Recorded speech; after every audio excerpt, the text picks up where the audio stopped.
Hey everybody, how's it going? Thanks for joining me this afternoon. I've got a great stream with a great guest that I think you're really going to enjoy. Before we get started today, I just wanted to let you know that The Blaze has a new show coming out. It's got Chris Rufo and Jonathan Keeperman, or Lomez. Both of these are great guys that have been on the show before. Very interesting duo with a lot of deep insight. So make sure to check out Rufo and Lomez on The Blaze today. All right, guys. So I stumbled upon a great piece talking about Christianity and the role that it plays in the Japanese elite. And since on this channel, we are, of course, big fans of elite theory, the idea that ultimately elites drive culture and drive the way that our politics is dictated, I wanted to take a look at what a religious minority does in a foreign country, something that's displaced away from the United States, free of the dynamics that we see here, and look into that story and see what we can take from that, glean from that, and apply to our own situation. Joining me today to talk about that is the author of the piece with a name that I am absolutely positively sure to mispronounce. Krim, thank you so much for coming on, man. Thank you for having me. I'm glad to be here. Absolutely. So in your piece, you start out skipping over a little bit of the early Japanese history because your piece is really more about kind of the post-World War II impact, or maybe the post-1800s impact of Christianity. But it was present. It was a force in Japan previously. So for those who might not be familiar with the Christian history in Japan, can you just give a brief primer on how Christianity came to that country? Yeah.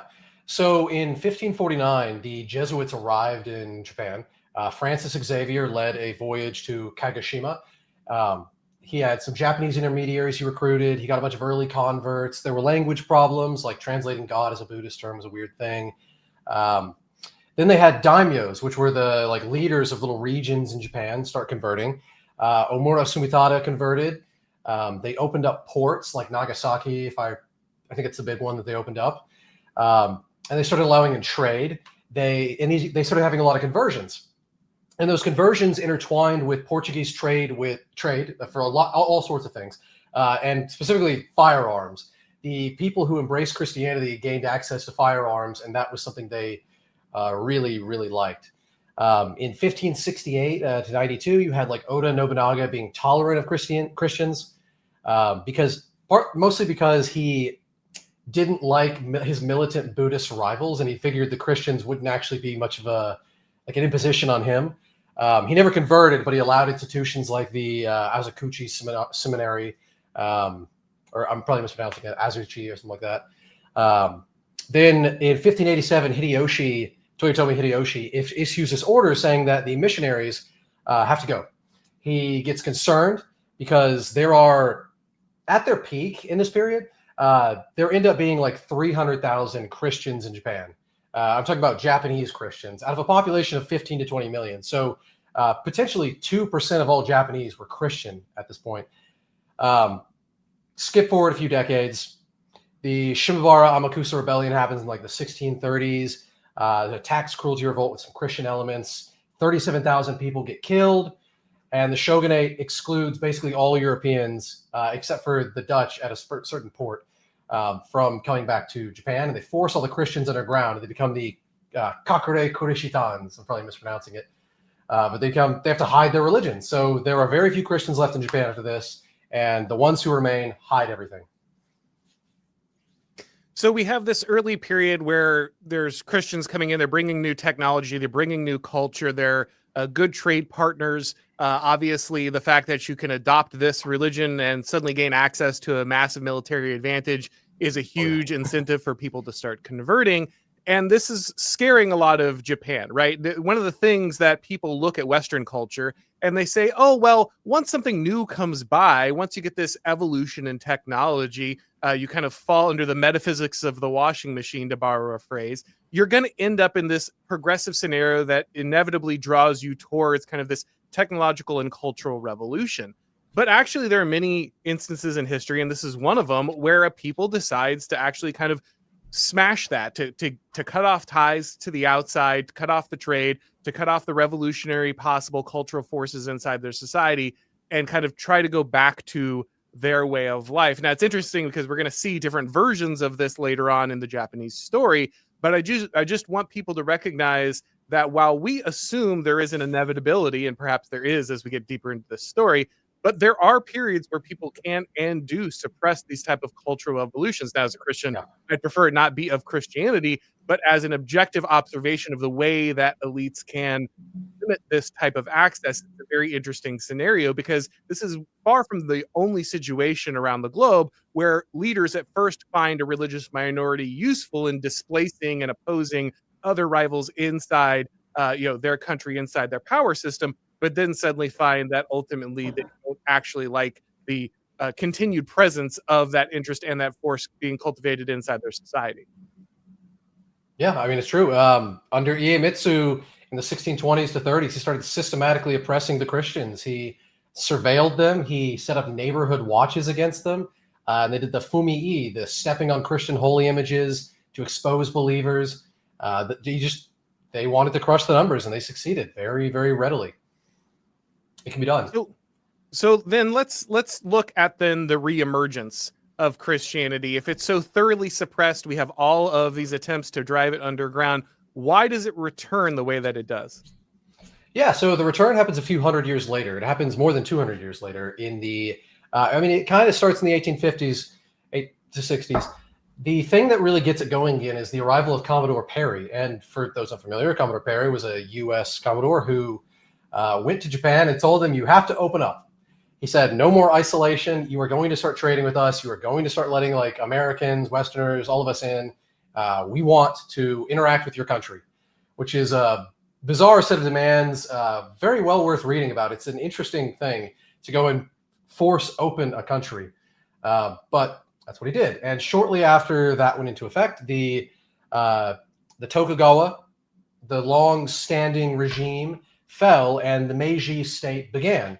And the Meiji state allowed foreign Christians to come into the country, and they encouraged them. In fact, they saw these missionaries as a way of helping to learn English and helping to translate texts, helping to make it so Japan was better known, helping to move people towards the mindset of what they perceived to be much more powerful nations.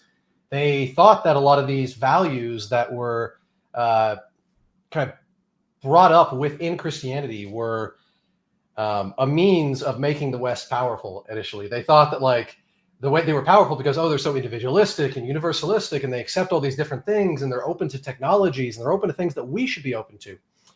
And so in this period also, the hidden Christians, the Kakure Kurishitan that I just mentioned, a lot of them reemerge. So there's several thousand of them.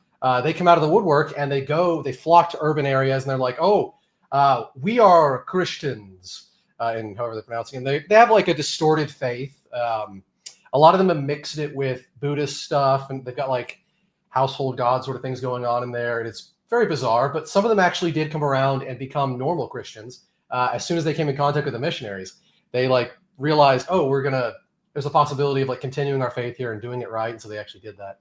But this is just when it starts opening up, 1850s, 1860s.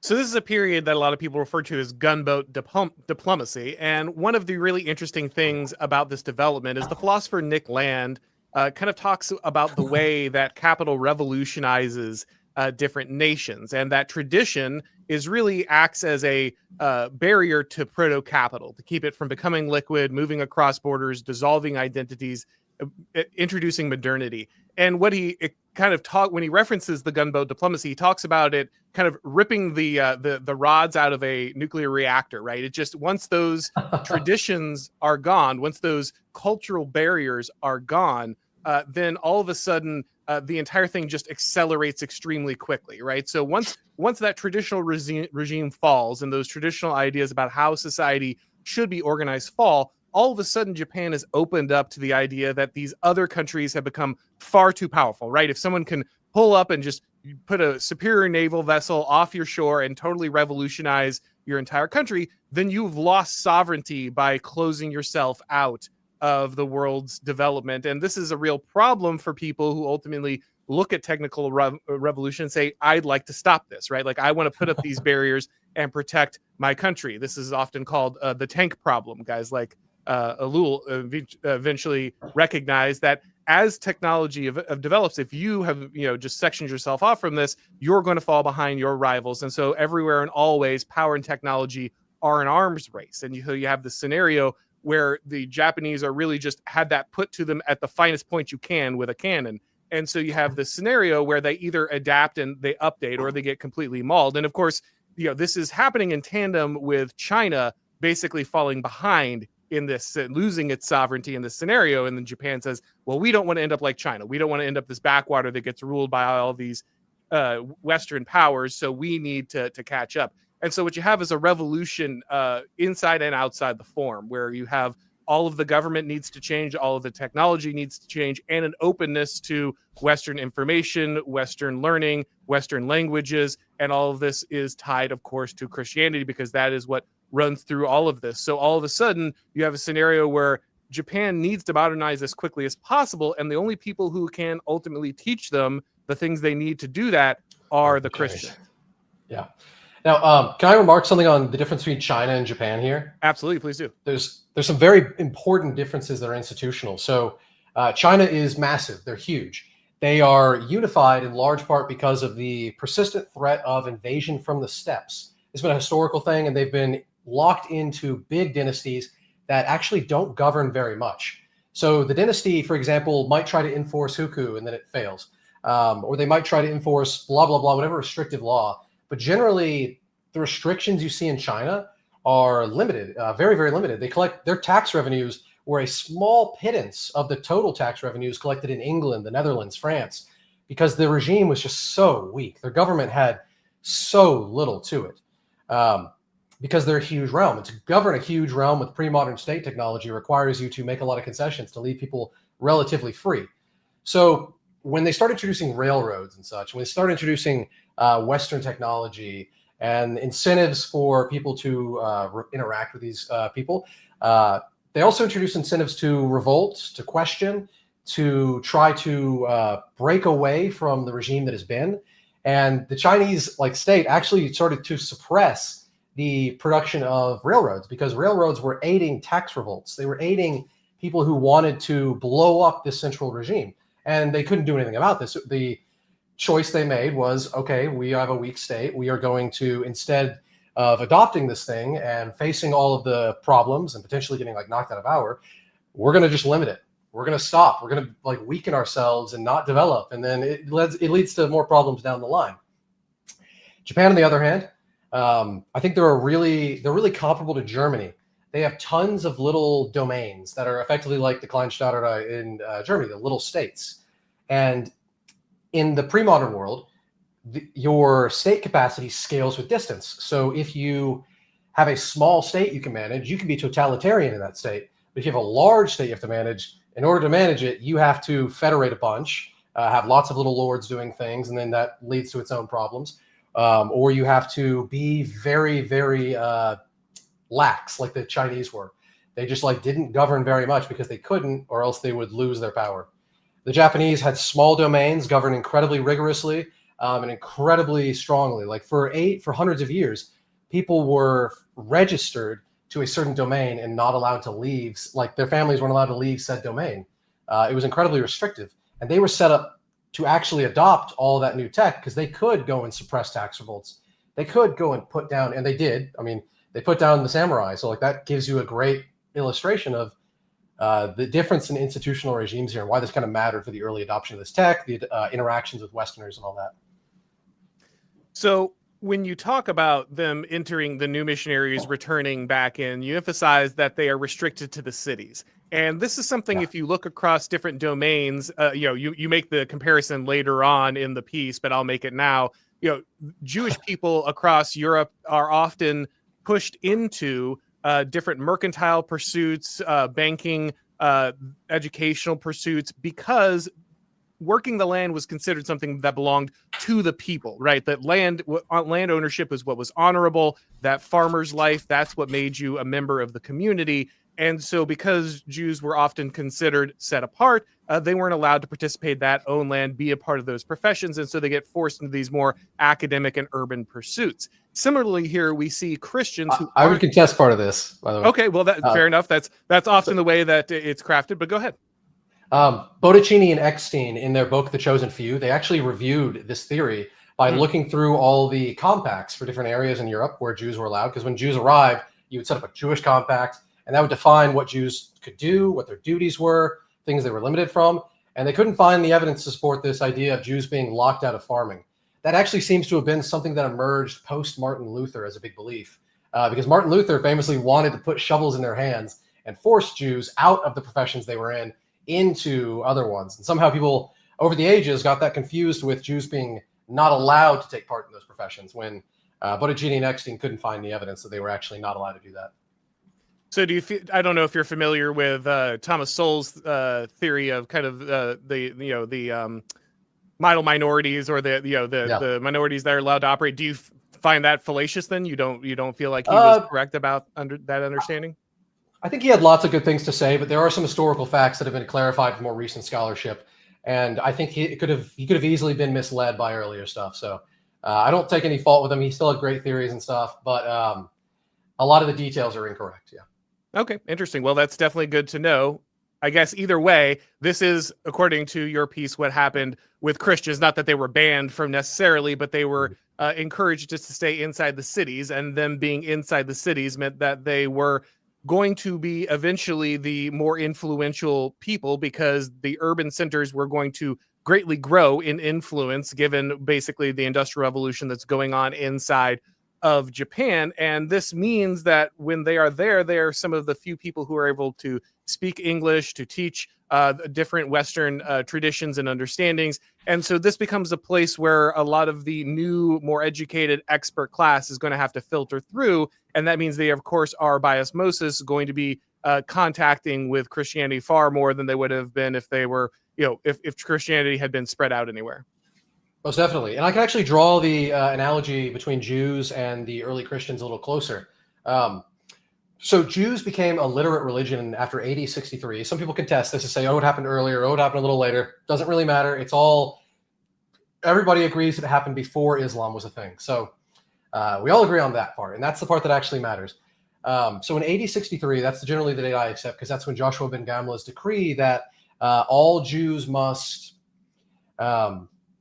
educate their sons went out. And after that, if you did not educate your son, you were Ame Haaretz, you were people of the earth. You were a disgraceful person who was basically not a real Jew. And a lot of these people who could, like, educating your son at the time could account for a very large portion of your income. And most people lived kind of hand to mouth. They were on the verge of death all the time, because in the Malthusian era, this pre-capitalism, pre-industrialization, it was, most living standards were incredibly poor. People's populations went up and down with the harvests. It was a remarkable thing. But Jews started to become literate, and the Jews that could not educate their sons left the religion, because Christianity appeared and became a thing that they could convert into. And the Romans then passed a law saying, oh, you can't actually convert back. After you convert to a Christian, you can't become a Jew again. Parents can't withhold bequests. They can't, say, oh, my kid doesn't inherit anything because they converted to Christianity. The Romans also banned the establishment of more synagogues and shuls. So they made it even more expensive and harder to remove the cost pressure from those Jews. So they gave them a huge incentive to convert outwards if they weren't able to make the cut. So these elite Jews stay in the relatively elite Jews stay in the religion, and the ones who are less elite go and become Christians. Then when Islam appears, the bottom of the funnel here is now Islam, because Islam starts charging everyone the jizya, this head tax on every male in the family. So you are paying this tax to your Muslim overlord if you don't convert. If you convert to Islam, you're fine. And some domains in the Muslim world allowed you to substitute military service for some number of years, but its big picture is you had to pay the head tax. Couldn't pay the head tax, convert to Islam or die. So these Christians, some of them, the ones that couldn't pay that tax, started moving down and became Muslims. Some of the Jews who couldn't pay the tax, were very few at this time because they had already become a literate religion that could handle all these big expenses of education, moved down and became Muslims too. They stopped becoming Christians because that's not the thing to become anymore. It's now, Muslim is the thing that is remunerative. But the Jews that could stay suddenly had these dual pressures put on them. And the Muslims wanted to develop their realms because they wanted to do, finance their wars and whatnot. So they did these massive urbanization drives. And as it turns out, being literate is useful when you have cities. Being literate means you can, document your orders and take orders and, become a craftsman and do all sorts of skilled tasks. So the Jews were like ready. They were a pot ready to boil over because of this historical push to be educated that was just put in place for relatively random reasons, no real good reason. That education wasn't useful until the Muslims came along with their urbanization drives, and suddenly Jews found a niche. And then that niche made them relatively rich within the realm. The samurai are similar. They were an existing scholarly order. They were the ones tasked by daimyos with recording the history of their states, with collecting taxes, with managing public works, with managing the granary networks that were throughout Japan that would help in like times of bad harvest and all that. They were an existing literate class, kind of like the Jews. And then when it came time to urbanize and interact with like a more modern civilization, suddenly, bam, you have a good place in the market to fit in. They became a model minority of a sort in the market because they were able to. They were already set up for it. And the system had changed so that whatever skills they had were now very lucrative. Yeah, it was really important when you pointed out that for most people, samurai, you think of the movies, you think of a guy sword fighting, executing himself because he wasn't successful in battle, overwhelmed by his honor. But in fact, they were an aristocracy. They were not just warriors, though that's usually the origin of aristocracy. But that extra time and that extra affluence also builds yourself into being administrators, learning, becoming literate, becoming familiar with philosophy or things that otherwise are going to be useful once it's time to scale. Because all of these things you're really talking about are the skills that become more useful with scale. This is Pareto's lions versus foxes, that ultimately you're going to start with the martial skills being the most useful, but when you need bureaucracy, you're going to shift to a world where foxes and their ability to manipulate and build systems are the most valuable. And so you have a samurai system here where they're already being displaced by the fact that there's a social revolution. They, of course, resent losing that status, and they need a new way to carve that out. And that means that they need to hone that education. They need to become part of this apparatus. And the only people doing that are the missionaries, the Christians at that time. Now, one dynamic that you pointed out that I thought was really important, and one that I think a lot of people miss, because in our minds, it's all about popular sovereignty, right? It's all about the masses. And once you have control of the masses, you have the support of popular opinion, you're going to win things over. But you specifically point out in the piece that the way that the samurai were converted, the way that so many of them became incredibly fanatical and really ardent Christians, very fire and brimstone, was off-putting to a lot of people, would actually slowed the popular growth of the religion. But at the same time, it actually gatekept it for the elites. And so instead of Christianity becoming this popular revivalist religion spreading throughout evangelically throughout the land, it really became a niche and particular religion that only elite adherents would really come around to, because the adherents that are already there were kind of so off-putting to a wider base. And so in a lot of ways, not becoming popular served Christianity to kind of become this elite function. Yeah, it's really fascinating. So like in 1871, when the Meiji say that there's religious toleration, all the hidden Christians can come out, blah, blah, blah. They also confined the missionaries to cities, and they limited the proselytism. So really the only way they could have contacted people was through these language and mission schools, and those had fees. And the samurais could, put up the fees. They could make their way in there. They made an effort to make their sons literate, because they were already literate. The fathers are like, well, I'm going to go and get my son educated because I need him to be successful and all that. And they got themselves converted in the process. So the converts were urban by necessity because they couldn't go in the rural areas. They were literate because they came from a literate class, and they wanted to be literate so they could go from unemployment. So there were about 200,000 samurai in the country that were disemployed by the government's efforts. The Meiji took away all of their historical rights and powers and privileges and stuff, which included stipends for living on. And with that gone, they had to find jobs. So they wanted to maintain their status as much as they could. So they went through this because it was like a clear path to good jobs.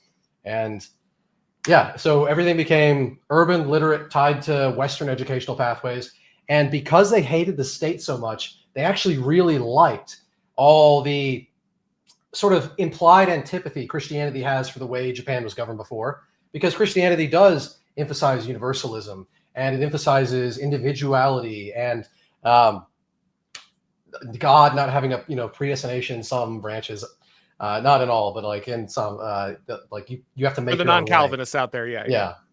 So like a lot of these people, they really, really liked the ideas that were coming from these Christians. They were impressed by, oh my God, you can actually just like make your own way and be this individual who does things and be power.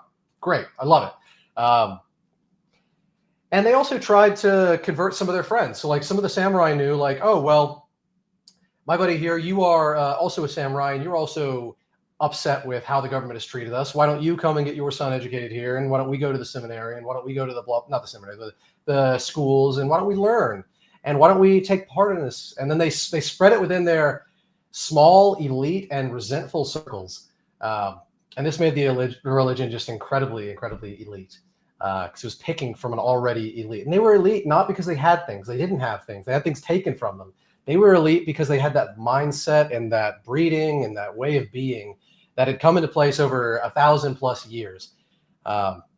It's a really wonderful transformation to hear about. And not all of them converted. Plenty did. And those gave the religion its early character, and they added some zeal to everything because these people were zealous by nature. Like they were samurai. They were warriors. They already, were like everything they were going to do was already going to have a lot of zeal behind it. So the fact that they brought that to Christianity is just a nice little feature. I do enjoy that, at the modernization of every civilization, you have that period where the aristocrats suddenly have to get jobs.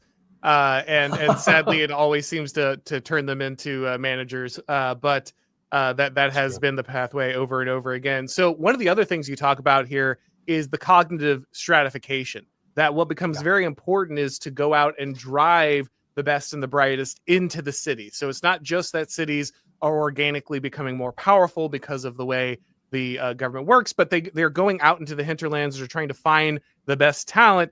This is, if you've ever read, Charles Murray, or if you've ever read, some of these other sociologists, this process is going to sound very common to you. This is the IQ shredder. This is the concentration of talent across, the entire nation into these urban centers.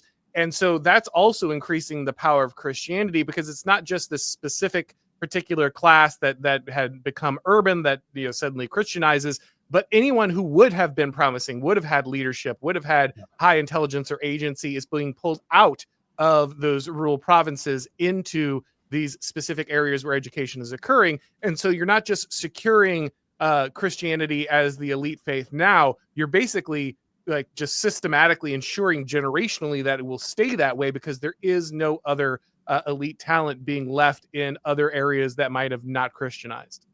Yeah. So they even took from this really deprived a lot of the most militant Buddhist regions of their most brilliant kids, because the government was like, we don't have enough bureaucrats, we don't have enough tax collectors, we don't have enough people to run the government, to modernize things, to bring industry over, to set up factories and all that. We just don't have enough. So we can't match the Americans, the Dutch, anybody. And we need people to do these things. So they put out an order and they told the rural areas, send us your most well-equipped and able kids, and we'll put them in boarding schools. And the boarding schools were run by Christians.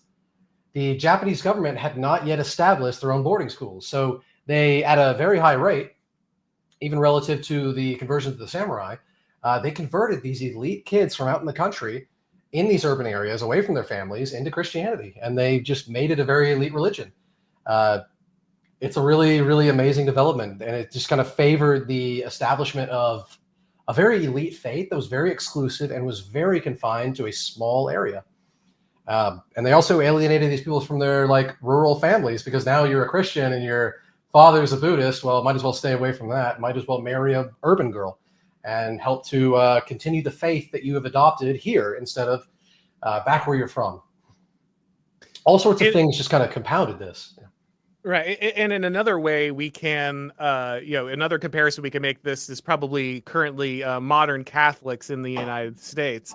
It's gone noticed by quite a few people and discussed by several, including myself on this show, that Catholicism has become this elite conversion moment inside for a lot of people, especially on the right now. If you want to kind of set yourself apart, if you want to succeed, then it's the dirty evangelical. That's something you want to step away from. You want to become an elite Catholic. That's going to open up different avenues to you that will separate you in a way from the people that you grew up with. hard not to notice JD Vance in this scenario. I'm no longer a hillbilly. I'm now someone who can run for vice president, and I can marry, a Brahmin from another, from another area, because like ultimately I've kind of transcended my roots and I've become this elite. So we can see this dynamic. Again, you don't have to get wrapped up over any one religion. I know people are going to be like, Jewish people or Catholics or whatever in the comments. The point is that no matter where you are, what the religion is, we can reliably see these kind of dynamics play out. And that's really what I'm most interested in here, is the way that elites form and separate themselves. And it does seem, whether people like it or not, that a alien or a separate religion is a key factor in creating dominant elites on a regular basis. It does seem to, in some way, even if it's not intentional, maybe, I doubt very many of these people specifically adopted the religion only for the purpose of cleaving themselves, from the herd. But the incentive structures just kind of reemerge over and over again in societies. And we should recognize that if we want to do accurate analysis of how our political order is structured. Yeah, we see this all over the place. There are tons of elite groups that have formed even recently, but also in ancient times. Like the Roman nobles, they came from the families of men who successfully rushed over the ramparts when they were doing sieges. So if you were willing to put your life on the line by being the first one up a siege ladder and you lived, you would be handsomely rewarded. Your family would go down in history. And a lot of the early Roman nobles were people whose families distinguished themselves in that way. And then they roll that over into, you earn some status, you get a great wife, you make some businesses, you keep mating with the other upper class people, and it makes this elite. I suggest we immediately apply that selection criteria to our current political class. Like right now, like off the jump, everybody gets on the line. First one over the wall. If you make it, Lindsey Graham, then you can be president. If not, then we're putting some young guy who jumped over the wall and cleared it in your seat. Love it. Continue. I think the founders will love that. But yeah, we even see stuff like this more recently. Like, so for example, the leading lights in the Communist Party in China, they are primarily descended from Mandarins who were dispossessed just a few generations ago by the Maoists. Like they were locked out of their old positions, and they were, in some cases, like moved away from their families, moved away from their historical regions of residence. Had everything taken away from them. And they managed to regain it. They transformed their status. They looked into, in this new regime, it'll be good for me if I move to a city to the extent I can, because it's very limited in China. If I get an education to the extent I can, if I do whatever they can, that all these paths that opened up, and they transformed their elite. They went from being the old regime Mandarins to being the new regime Communist Party officials. They've just... it's the same elite, but it's in a different face, and there are new ways to get there. And I guess what you really see with all these elites is that they have a general talent that can be transformed to meet the needs of the day. So like a talented person can go and do a great samurai can go and be a great Christian. Very simply, he can go and be a great merchant. He can transform his talents into whatever the day's needs are. And you see this everywhere. And if your country is healthy, if your nation is going to survive, it has to have the flexibility to allow for a circulation of elites. You can't freeze your elites in one section or another. That's one of the problems we're seeing right now very clearly, I think, across the West, but particularly the United States, is that we have attempted to freeze out the best and the brightest from our elite system. We're forcing a lot of guys who should have entered into university or should have been political leaders. They're hosting things online because they can't enter into established institutions and kind of reinvigorate them with new talents and new ways to do things, and that's always a dangerous place to be. This is what ends up creating counter elites and stoking revolutions. Now, one of the things that you talked about also in... Wait, can I add something to that? Oh yeah, by all means. I wanted to add, they've also filled a lot of the institutions with garbage. They have the rule of like the mass here, where you have just everybody going to college now and everybody thinking, oh, I've earned the degree. Now I have, I should get whatever job that entails, is horribly corrosive. You have, for example, there's been a pretty steep decline in the IQs of military officers in the US. And the reason is almost entirely explained by more people being now qualified to become officers. And they become qualified by getting a university education. So if you have a degree, and increasingly many people have a degree, you've diluted the pool. Because if 40% of society is going to have a degree now, the maximum IQ of the people who have degrees, if you went from the top to the bottom, which we don't do, we do even worse, is about a little under 115. There's just simply no way for all these things that require a degree to remain elite. So you're flooding them with people who are not cognitive elites anymore. You're making the institutions less respectful. You're adding problems to them. Yeah, this is one of the classic problems when you start to turn something into a metric, right? The metric becomes, instead of giving you a proper indication of what it's supposed to, it becomes the goal that people reorient themselves towards. So originally, the degree is supposed to replace aristocratic blood as kind of your credentialing mechanism. And then once you open that up, people can just look at that metric. Rather, it's something you could acquire. You couldn't have acquired your landed title, but you could have acquired a college degree. And now that can be sold at cost to people, you just increase the number of people who will have access to it, and no longer becomes an indicator of the thing that you wanted to measure. As somebody who is a high school teacher, I'm painfully aware of the continued fact that you could barely breathe and pass through a class. It was required. Everybody gets a high school diploma. It means nothing. So the next thing that I really wanted to hit on that you talked about in the piece was kind of this transition of Christianity in kind of the modern Japanese setting, because it stops being something that is focused on just for schools, because it kind of loses its elite status inside education, or basically its monopoly on elite education. But it makes up with that in other ways by finding cultural loopholes that don't really exist in Japan. And so using different organizations like the YMCA, which a lot of people around here just think is a gym, but actually it's supposed to be a cultural organization. Things like that actually start drawing people in a different way into Christianity, right? Yeah. So as time goes on, Japan develops more and more people have to come out of the countryside in order to work the factories and work in the new white-collar jobs that are emerging as a result of the transition from feudalism towards, or whatever you would call the Japanese version of feudalism, towards industrial society like we have today. And this requires just a mass movement of people. And Marx would say they're alienated. These people would say, I'm going because I want the job. And these people don't have the samurai's resentment of the government. They're a different class of people who are now coming in large numbers into the cities, and some number of them are seeking out educations because they know it's a way to move up, and they are just very, very different. And right around this time, oh man, I'm sorry, I'm itching my nose. The government also takes away a lot of the reason to go to these Christian schools, because they start establishing their own schools, and they start alienating the Christian schools, and they start saying, oh, well, you no longer have to know English to go to Tokyo University, or you no longer have to do X, Y, Z different thing in order to make it to a high position of the government or a high position in industry, or to earn the support of the government in doing something or another. And this transforms the recruitment. For about 15 years nearly, the Christians don't really know how to respond to this. So the number of converts is very small. The religion is actually like hemorrhaging people at points. It is not in a good state. And then they rediscover that this new white collar group actually really enjoys a lot of the stuff that happens outside of the schools, which now are dominated by the government. They really like the YMCA. They love the Christian Student Association. They love the Christian summer schools even. Like they love being able to send their kids off over summer to go do stuff.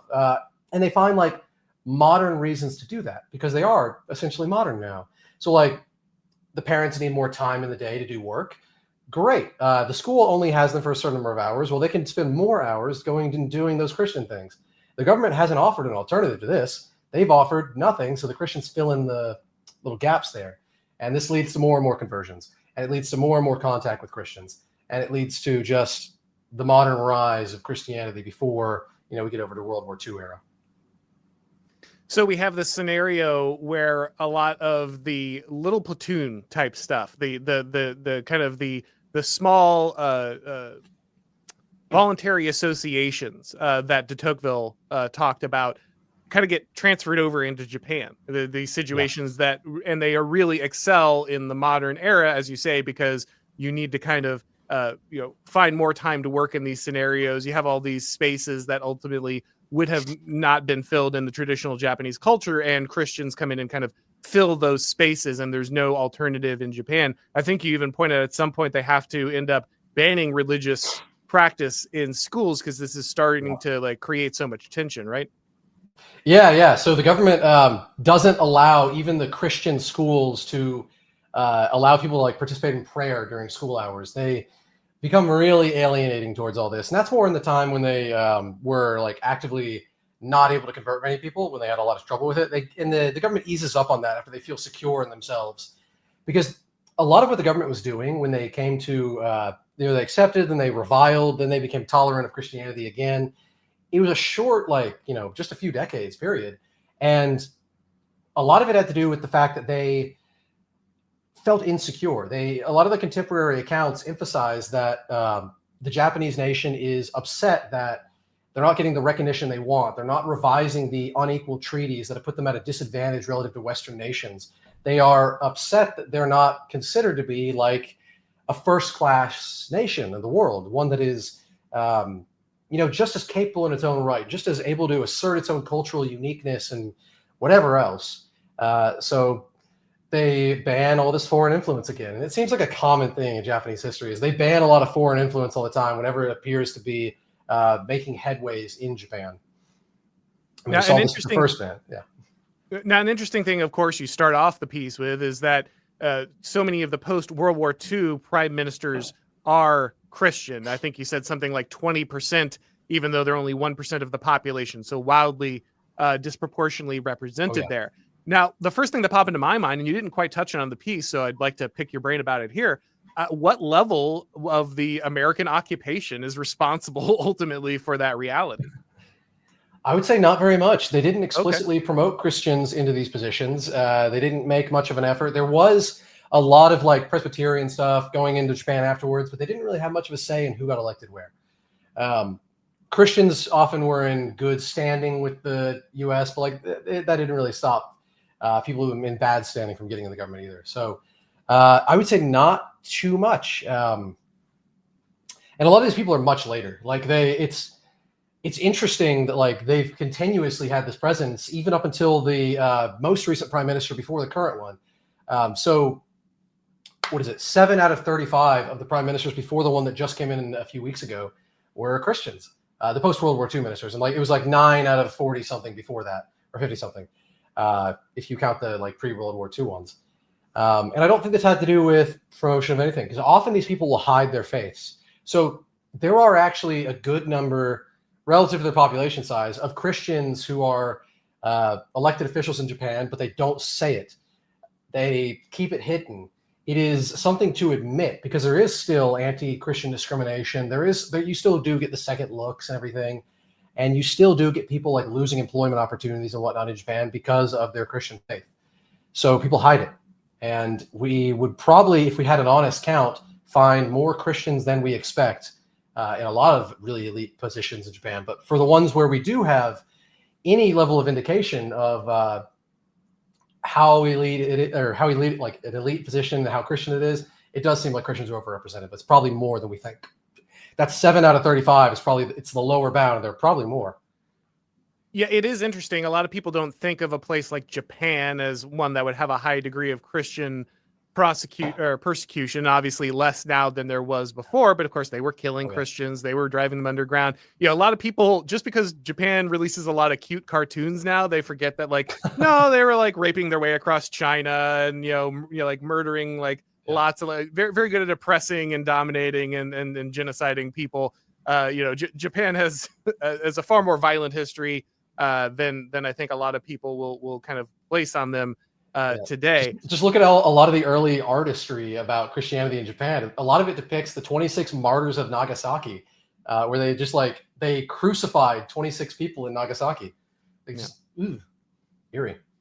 So what is the modern state of Christianity today in Japan? Does it still wield that level of influence? Is it more acceptable now? Does it seem to be growing or shrinking? Is the elite influence more or less?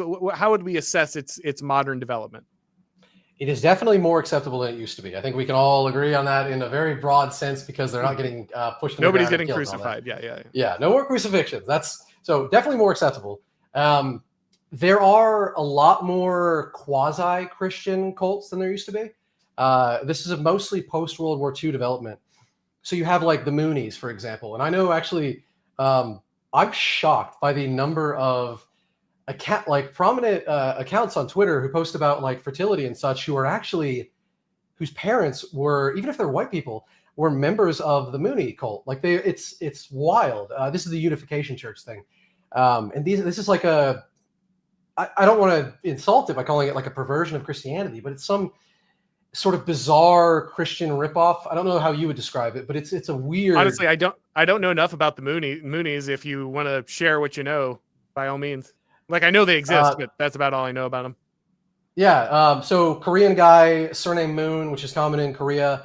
Or maybe it's his first name. I really don't know. I don't know too much about it because it's so bizarre to me. But they're practically a fertility cult. And my understanding is that they would like to, and I'm probably wrong on this, I'm going to butcher it, but because I've been told so many times by different Moonies about like how they grew up and stuff, and it's all just so baffling. But the ones I've been told this stuff by are like white people whose families moved to Japan to join this fertility cult Christianity thing. And they seem to believe that eventually, if you just everybody breeds amongst each other, you will all be one big united family, and that'll be some sort of Christian good thing. I really. Oh, okay. So sadly, a classic Christian heresy. Yeah. Yeah, it's bizarre, and there are a shockingly large number of Christian heresies in Japan now.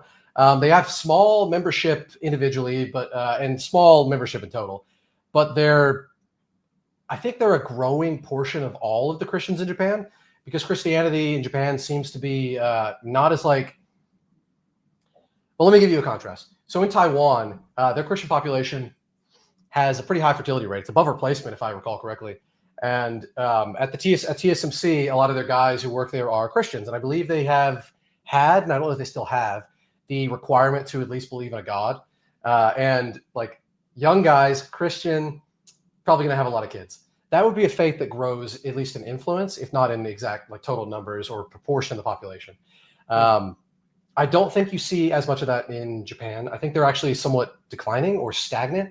The population doesn't seem to be growing very much for Christians, and to what extent it does, I think it has more to do with the weirdo Christians than it does with the historical, like samurai-based ones, the Church of Christ guys, the Protestants, all of that.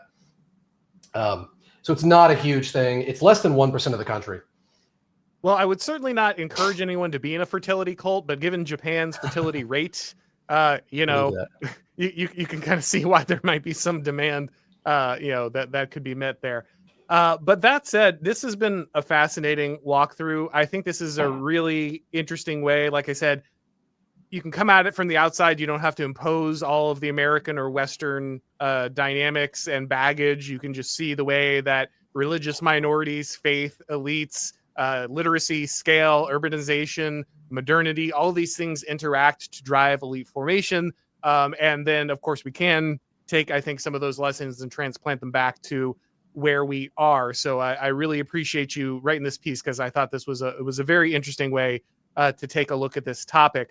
I think we have a few super chats. Before we get to them, can you tell people where to find your piece, everything else that you do? Yeah, so if you would like to read more about this, go to crémieux.xyz. That is CREMIEUX.XY and then ZZ. And that'll bring you to there. And the second most recent story is about this. The first most recent one is actually related to this.